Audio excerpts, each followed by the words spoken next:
కాబట్టి నువ్వు ఇంకొక 16 సంవత్సరములు శరీరంలో ఉండి ఈ బ్రహ్మసూత్ర భాష్యాన్ని పాఠంగా శిష్యులందరికీ చెప్పి ప్రచారం చెయ్యవలసింది అని కోరితే వ్యాసుని యొక్క మాట మేరకి 32వ సంవత్సరం వచ్చే వరకు శంకర భగవత్పాదులు శరీరంలో ఉన్నారు.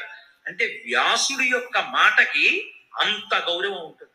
అంతటి మహానుభావుడు వేదవ్యాసుడు. అంటే అటువంటి వ్యాస భగవానుణ్ణి గురువులందరి రూపంలో చూసి గురువుకి నమస్కారం చేస్తారు. గురు పౌర్ణమి నాడు ప్రధానమైన పూజ వ్యాస భగవానుడికే చెందుతుంది. వ్యాసుని యొక్క ఉపకరణములుగా మిగిలిన వారికి పూజ తప్ప ప్రధాన పూజ వ్యాసునకే. అందుకే ఆ పూర్ణిమకి వ్యాస పూర్ణిమ, గురు పూర్ణిమ అని పేరు. గురువు గారు కనపడ్డప్పుడు వ్యాసుల వారే గురువు గారి రూపంలో తిరుగుతున్నారని గురువు గారికి నమస్కారం చేస్తారు.